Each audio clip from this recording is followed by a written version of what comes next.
Baik, kita kembali ke masih di Healthy Corner bersama dengan dua narasumber kita, dan semakin menarik diskusinya, kita akan kembali ke Dr. Agus tentang dua kelompok tadi. Dan saya kira di grup-grup Muhammadiyah, terutama Dr. Agus, grup Muhammadiyah kalau di Facebook ini kan banyak sekali. Iya, betul. Iya, jadi warna-warninya sangat terasa sekali, dinamikanya, diskusinya juga sangat menarik. Di WhatsApp saya kira juga hari-hari ini semakin mencerminkan posisi di mana.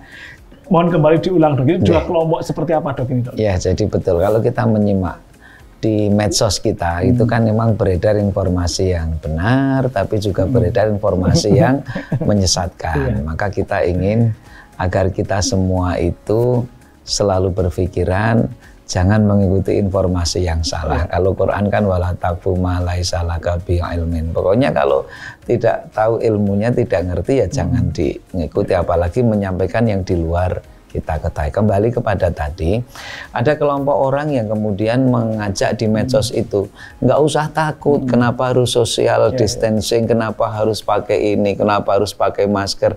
Ya kalau memang kita itu jatahnya mati ya mati, kalau memang kita jatahnya sakit ya sakit. Kadang kalau saya gitu itu jawabnya, ya udahlah Pak, kalau memang jatahnya kenyang nggak usah makan, mesti kenyang gitu.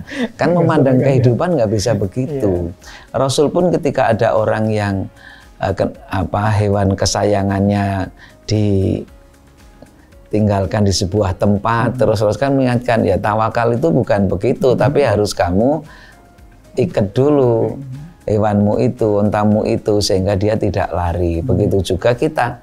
Jadi tetap harus ikhtiar dengan benar, bahwa harus kita jaga, bahwa bukan kematian itu yang kita, karena kematian itu sudah ada jatahnya bagi Allah, tetapi bahwa Rasul itu memerintahkan kita untuk menjaga agar tidak sakit. Bukankah pesan Rasul ikhtanim khamsan qabla khamsin itu salah satunya adalah sikhataka qabla sakomika, jaga sehatmu sebelum sakitmu. Maka ketika kita sehat harus kita rawat betul, dan ketika ada informasi berbasis keilmuan, ada penyakit yang kita sangat mudah terpapar apabila kita tidak memenuhi prosedur yang baik, maka kita tidak boleh hadir di situ. Tapi di samping itu kita juga tidak boleh mengatakan bahwa kalau sudah pakai alat pelindung diri saya mesti aman. Tidak, tapi kita harus tetap ikhtiar, kemudian diikuti dengan doa. Ada tuntunan Rasulullah ketika wabah. Nanti mudah-mudahan Ustadz Ali menyampaikan hadisnya, dan itu harus kita ikuti. Ketika sekarang misalkan masjid diminta untuk selalu membersihkan tangan, bahkan kalau tidak ada sabun dengan yang lain, hand sanitizer itu menjadi sangat penting. Kenapa itu? Ya karena secara keilmuan virus ini kebetulan mudah mati dengan disinfektan. Dan yang kedua, ketika kita kontak, apakah karena tadi di gagang pintu ada potensi droplet berada di situ, terus kita cuci, maka itu kan bagian dari proses kita mencegah terjadinya penyakit. Kenapa harus ditulis itu di masjid? Ya kita kan banyak di situ. Dan kalau berbicara kebersihan, Rasul dan Al-Quran adalah yang paling mengajarkan kita bahwa umat Islam itu harus menjaga kebersihan. Jadi kita berharap di posisi yang benar, kalau saya sering nyebutnya belajar fikih kebencanaan. Itu gimana hadisnya itu Ustadz Ali? Nah ini tadi menarik ini. Jadi ketika kemudian dua pandangan, dan dua ini saya kira sangat menghiasi di jagat medsosnya, terutama di buku Muhammadiyah. Lalu ketika dua-duanya menyampaikan dengan rujukan hadis, ya ini gimana kemudian harus mensikapi, mana sih yang harus kita rujuk ini, Ustadz Ali? Ya, yang pertama adalah ya tadi, dalam arti membicarakan cara pandang, mau tidak mau kemudian membicarakan terkait dengan, ya kalau dalam fikih kebencanaan kerangkanya adalah kerangka bagaimana aspek pencegahan itu ya yang paling utama adalah pengetahuan. Ya pengetahuan di sini dalam arti kalau kita mampu mencegah apapun aspek bencana alam maupun non alam, kita tahu tentu ada hukum sebab akibat di dalamnya. Kemudian ada ya aspek-aspek yang lainnya. Kemudian menjalankan fungsi kita sebagai manusia untuk memberikan kestabilan dan memberikan aspek keselarasan yang sudah semestinya yang Allah Subhanahu wa taala ciptakan. Artinya itu hal yang menurut kita cara pandang yang clear gitu di sana, tidak cara pandang yang hanya pasrah, cara pandang yang fatalistik dan lain sebagainya, yang tentu itu jauh lah dari apa yang kemudian menjadi manhaj kita.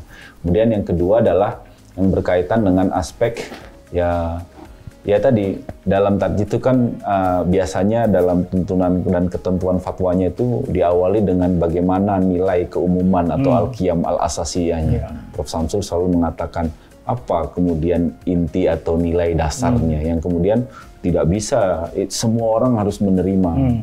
Ya, nilai-nilai apa? Nilai-nilai keadilan, kemaslahatan, persamaan.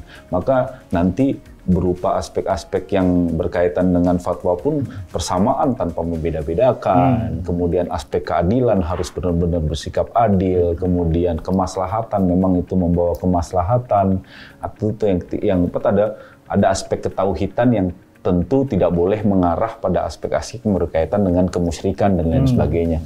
Jadi nanti ranahnya setelah qiyam atau nilai intinya baru masuk kepada kaidah-kaidah usuliyah yang tadi kita sebut dengan istilah ya tadi ada kedaruratan, ad-daruratu tubihul mahdurat, darul mafasid muqaddamun ala jalbil musalih. Apalagi kemudian dari hadis jelas sahih dari Bukhari yang memang idza dakhaltum bitta'un bi'ardin fala tadkhuluha. Ini nggak boleh masuk gitu. Kalau di satu wilayah, satu wilayah yang memang itu kan hadisnya yang dalam situasi Umar pengen ke Madinah, pengen ke Syam, pengen ke Syam. Sebelum sampai Syam kemudian ada informasi, kemudian dia mengalihkan nggak jadi ke Syam, kemudian dia ke Madinah. Termasuk yang Syam sendiri juga tidak boleh keluar dari Syam. Ya, termasuk yang Syam tidak boleh keluar. Artinya itu menunjukkan bahwa ada dalil syar'i juga dalam situasi tertentu, dalam keadaan bahaya baik keluar maupun masuk, kaitannya harus ada aspek kemaslahatan penjagaan diri. Apalagi dalam maqasid syariah kita hifdun nafs gitu. Termasuk juga di dalamnya adalah bagaimana keberlangsungan manusia juga harus hifdun nasl itu harus ada. Maka saya yakin fatwanya pasti akan, apalagi aspek-aspek yang al-ahkam al-furu'iyahnya pasti akan berkaitan karena ada situasi qiyam asasiyahnya seperti ini, kemudian kaidah usuliyahnya seperti ini, maka al-ahkam al-furu'iyahnya atau ahkam-ahkam misalnya ibadah-ibadah furu' dalam kaidah misalnya sholat Jumat, misalnya sebagai khusus misalnya sholat Jumat. Sholat Jumat ketika kita dalam keadaan sakit saja kita bisa tidak sholat Jumat gitu kan. Maka kita tentu ya bahasanya tadi mungkin tidak ditunda sholat Jumat tetapi menggantinya dengan sholat zuhur kan, logikanya begitu. Atau sama juga dengan kita dalam keadaan yang memang dalam keadaan yang berbahaya, dalam arti potensi penyebaran wabah itu mungkin terjadi karena persinggungan yang begitu dekat, kemudian dan lain sebagainya, maka dimungkinkan terjadinya ada menggantinya dengan sholat zuhur misalnya secara termasuk khusus. Ketika ada hujan deras saja, termasuk ada hujan, jadi shollu fi buyutikum. Apalagi kalau ini ada ancaman. Benar, yang tidak terlihat ya. Artinya al-ahkam al-furu'iyah itu semua bisa sangat berubah bergantung dari aspek bagaimana hajahnya, kebutuhannya, ilatnya. Karena kenapa? Ada kaidah usuliyah dan ada al-qiyam al-asasiyahnya yang kemudian menjadi pondasi dan dasarnya. Kalau itu rusak, itu harus berubah dalam rangka untuk menjaga nilai dasar pokok itu. Jadi cara pandang tadi, kalau kemudian ketika Syam dan Madinah itu kan wilayah ya, yang kalau kemudian kita terjemahkan ke sekarang bahwa Syam itu lockdown, ya kan? Lockdown ya, Madinah lockdown, sehingga tidak boleh ke sana. Tapi dari dalam konteks yang lebih kecil, ketika kemudian sebagian dari kita mengatakan bahwa iya lockdown kan wilayah, tetapi ke masjid itu bagian dari ibadah dan lebih utama ketika sholat di masjid daripada harus di rumah. Dalam konteks demikian, apakah kemudian cara pandang demikian dibenarkan, Ustaz?